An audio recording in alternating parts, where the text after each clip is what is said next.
Hello friends, कल आप लोगों से चर्चा किए थे ध्वनि। तो ध्वनि में अब आते हैं, आप लोगों को बताए थे ना, अनुनासिक, अनुस्वार, विसर्ग, निरानुसिक। ये इसके विषय में हम नेक्स्ट क्लास चर्चा करेंगे। अब हम लोग चर्चा करते हैं अनुनासिक। अनुनासिक अनुनासिक ध्वनि है क्या? अब ये जो ध्वनि है ना, जिसमें या जिसका उच्चारण हवा, नाक और मुख से दोनों से निकलती है, उसे कहते हैं अनुनासिक। जैसे गांव, जिसे हम लोग चंद्र बिंदु भी कहते हैं। जैसे गांव, दांत, आंगन, सांचा, ये सब क्या है? अनुनासिक। जो हवा, जिस उच्चारण के हवा नाक और मुख से निकलती है, उसे कहते हैं अनुनासिक। जैसे गांव, दांत, आंगन, सांचा, सांप, ये सब क्या है? अनुनासिक। मतलब जिस ध्वनि का उच्चारण का हवा नाक और मुख से निकलता है, ऐसे ध्वनि को अनुनासिक कहते हैं। गांव, दांत, आंगन, सांचा, सांप, ये सब आते हैं अनुनासिक में। अब नेक्स्ट होते हैं अनुस्वार। ऐसे ध्वनि का उच्चारण में हवा केवल नाक से निकलती है, उसे कहते हैं अनुस्वार। ठीक है? मतलब जिस ध्वनि का उच्चारण में हवा केवल नाक से निकलती है, उसे कहते हैं अनुस्वार। और जिस ध्वनि के उच्चारण में हवा नाक और मुख से निकलती है, उन्हें कहते हैं अनुनासिक। समझ में आया? अब बोलते हैं अनुस्वार है क्या। जैसे अंग, अंग जो शब्द है ना, अंग के ऊपर जो अनुस्वार लगता है, अ के ऊपर जो अनुस्वार लगता है, तब बनता है अंग। ठीक है? जैसे अ के ऊपर एक बिंदु लगता है, उसे कहते हैं अनुस्वार, तब बनता है अंग। तो वैसे ही अंगूर, अंगद, कंकन, ये सब किस में आते हैं? अनुस्वार में आते हैं। अब आते हैं विसर्ग। ऐसे ध्वनि का उच्चारण में जो ह की तरह होता है, ऐसे ध्वनि का उच्चारण जिसमें ह की तरह होता है, उसे कहते हैं विसर्ग। ह ऐसे आता है। तो मनः कामना, आ रहा ना हो, पयः पान, अंतः स्वतः, दुख, सुख, आ रहा ना। तो ये सब ह की तरह होता, ह की तरह, ह नहीं, ह की तरह, उसे कहते हैं विसर्ग। जैसे अ के बाद दो बिंदु, ऊपर बिंदु नीचे बिंदु, ऐसा आता है। ह आता है ना, अह से कुछ नहीं जो होता है, उसे कहते हैं, जो प्रयोग होता है उसे कहते हैं विसर्ग। मनः कामना, पयः पान, अंतः, अतः, स्वतः, दुख, सुख, ये सब किसमें आता है? ह की तरह आता है, ह की तरह, उसे कहते हैं विसर्ग। अब आते हैं निर्नुनासिक। ऐसा ध्वनि जो केवल मुंह से बोले जाने वाला होता है, केवल मुंह से, तो उसे कहते हैं निर्नुनासिक। जैसे इधर, उधर, आप, अपना, घर, वर, ये तो होठ से आ गया, वर, घर, सर,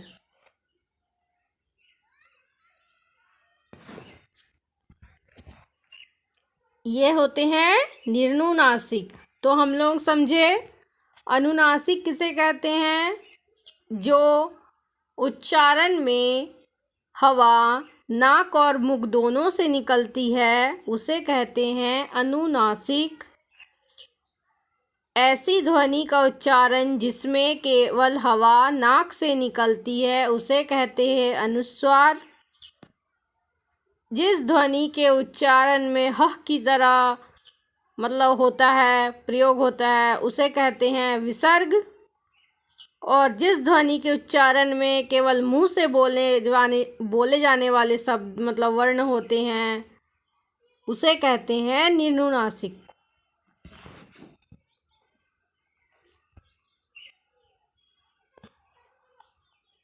जैसे अ का मात्रा नहीं, आ के बाद मात्रा आता है आकार का, तो होता है आकार आता है। जैसे राम, काम, साम, दाम, मतलब यहाँ तो होता है जैसे अ क ऐसा होता है ना, उसमें आकार लगा देते हैं तो आ बनता है, का बनता है, आप।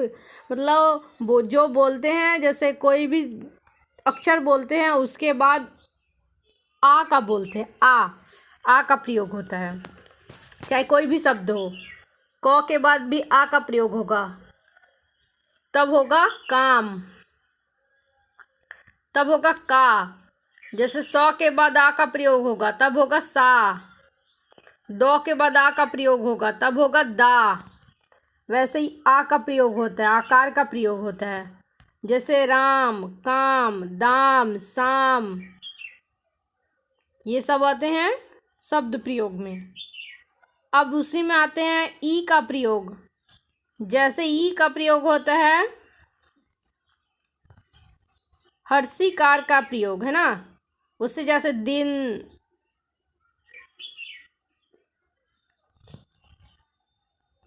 टिन, है ना, ये सब किस में आते हैं? ई में आते हैं।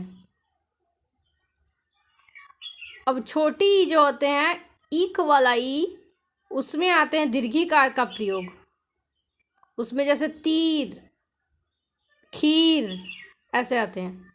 अब री का प्रयोग जैसे कृषक, रिक्ष, ये सब के बारे में हम लोग पढ़ेंगे आगे क्लास में।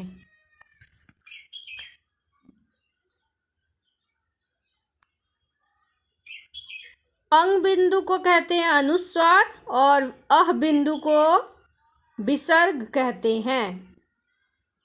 व्यंजन वर्ण के बारे में कल हम लोग पढ़े थे। जो दांत से निकलते हैं आवाज, जो अक्षर दांत से निकलते हैं, जो अक्षर होंठ से निकलते हैं, जो अक्षर गले के अंदर से निकलते हैं, ये सब तो पढ़े थे ना। अल्पप्राण व्यंजन, महाप्राण व्यंजन, ये सब पढ़े थे ना, जिसमें अल्प समय का समय लेता है, ऊष्म वर्ण, ये सब पढ़े थे। लेकिन आप लोग अगर बोलते हैं तो आप लोगों को समझा देते हैं और एक बार। व्यंजन होते हैं, व्यंजन मतलब वर्ण के दो भेद है, एक स्वर वर्ण, एक दूसरा व्यंजन वर्ण। तो व्यंजन वर्ण में बोलने के लिए स्वर की सहायता लेना पड़ता है, स्वर वर्ण का सहायता लेना पड़ता है, उसे कहते हैं व्यंजन वर्ण। मतलब स्वर वर्ण की सहायता कैसे लेते हैं? मतलब जो भी बोलते हैं उसमें अ का प्रयोग होता है, स्वर वर्ण का प्रयोग किया जाता है। क, ख, ग, घ, इसमें अ का प्रयोग आ रहा है ना, यह है व्यंजन वर्ण। अ के बिना व्यंजन का उच्चारण नहीं किया जा सकता। मतलब अ के बिना व्यंजन वर्ण अधूरा है। मतलब ऐसे बोल सकते हैं, स्वर्ण वर्ण के बिना व्यंजन वर्ण अधूरा है। ठीक है। अब उसमें देखिए, इस उच्चारण में जैसे मुख से वायु जो है वह मुख से, तो कहीं दांत से, कहीं जीभ से, ऐसा शब्द प्रयोग होता है, तो उसे कहते हैं व्यंजन वर्ण। अब व्यंजन वर्ण है जो, उसके प्रकार हैं। उसमें 3 प्रकार हैं। मतलब जैसे हमारे शरीर के भाग हैं, अंग है, वैसे व्यंजन वर्ण के भी अंग है। उसमें 3 अंग है। कौन कौन से हैं? स्पर्श व्यंजन, अंतस्थ व्यंजन और उष्म व्यंजन। जैसे स्पर्श व्यंजन, स्पर्श, स्पर्श का अर्थ क्या है? छूना, जस्ट टच होना, तो उसे कहते हैं स्पर्श व्यंजन। तो जिस व्यंजन का उच्चारण करते समय जीभ जो है वह मुख के किसी भाग, कंठ, तालु, मूर्धा और दांत, होठ का स्पर्श करती है, उसे कहते हैं स्पर्श व्यंजन। मतलब सरल भाषा में अगर हम लोग समझाने के लिए कहते हैं, जिस उच्चारण का उपयोग करते समय वायु की टकराहट कंठ, तालु, मूर्धा, दंत और होठ को छूती हुई यानी स्पर्श करती हुई निकले, उसे कहते हैं स्पर्श व्यंजन। दूसरे ये भी बोल सकते हैं, जिस वर्ण के उच्चारण में कंठ, तालु, मूर्धा, दंत और होठ का प्रयोग यानी स्पर्श से बोले जाते हैं, उसे कहते हैं स्पर्श व्यंजन।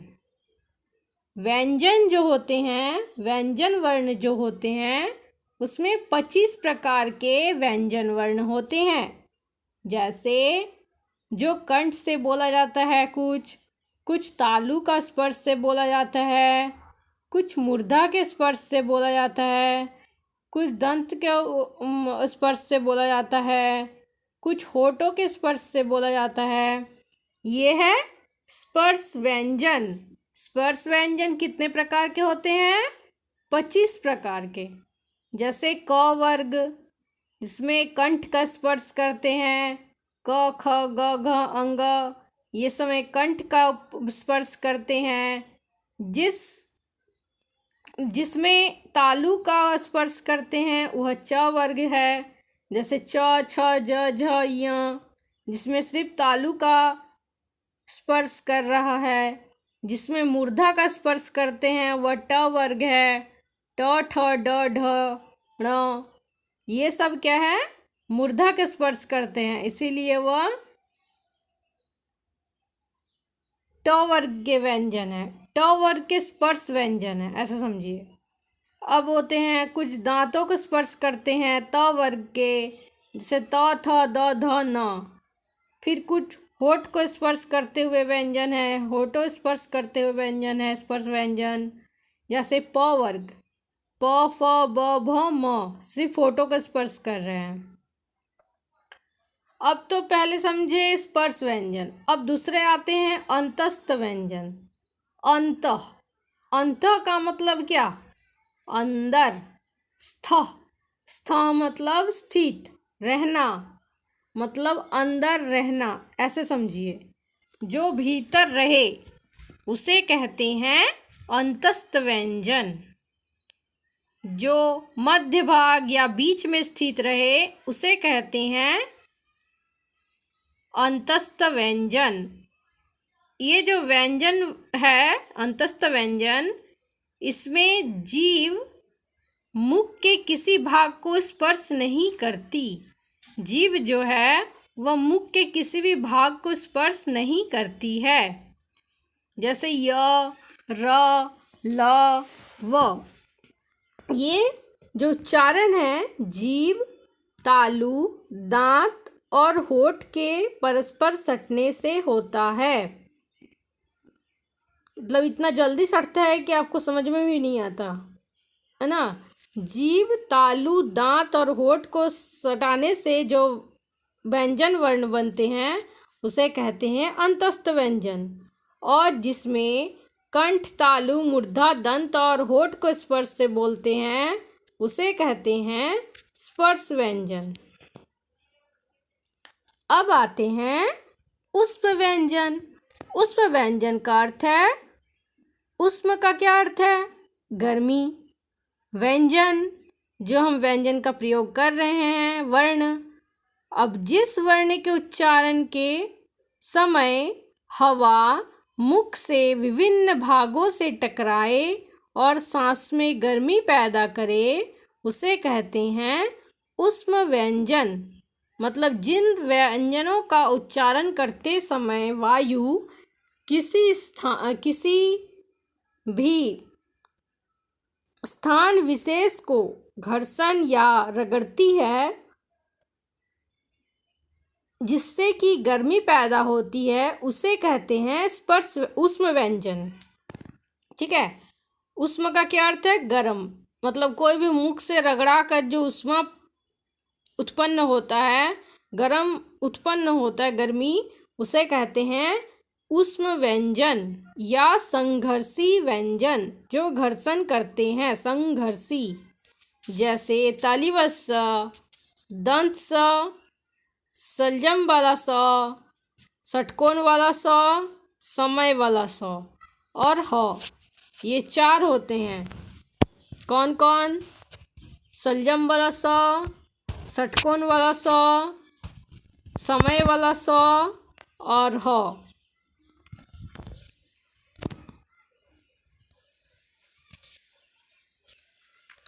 अब आते हैं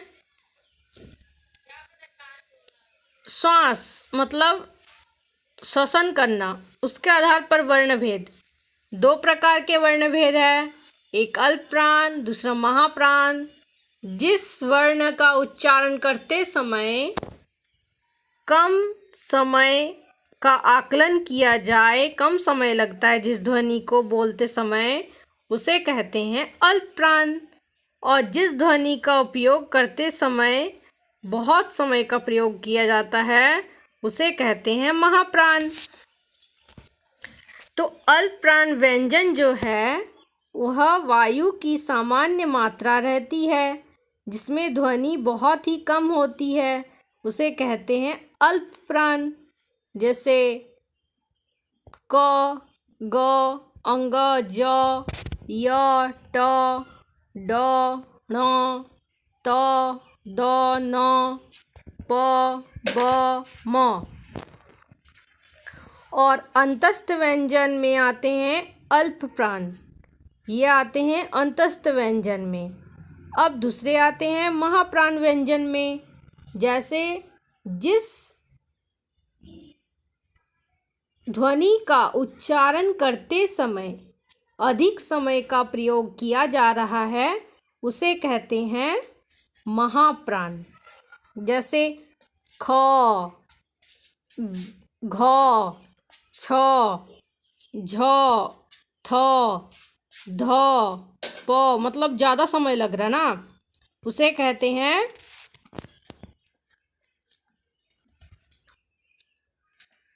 ख, घ, छ, थ, फ, ब, ये सब आते हैं उष्म प्राण व्यंजन, उष्म महाप्राण में।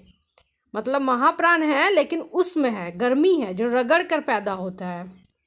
कोई भी उच्चारण को बोलते समय जो घर्षण या रगड़ के जो पैदा होता है जिससे कि गर्मी उत्पन्न होती है उसे कहते हैं उष्म व्यंजन, उष्म महाप्राण व्यंजन।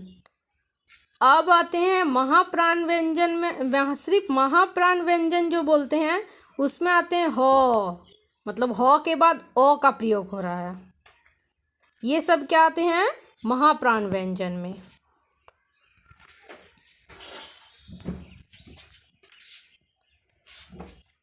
तो आज हम लोग क्या सीखे?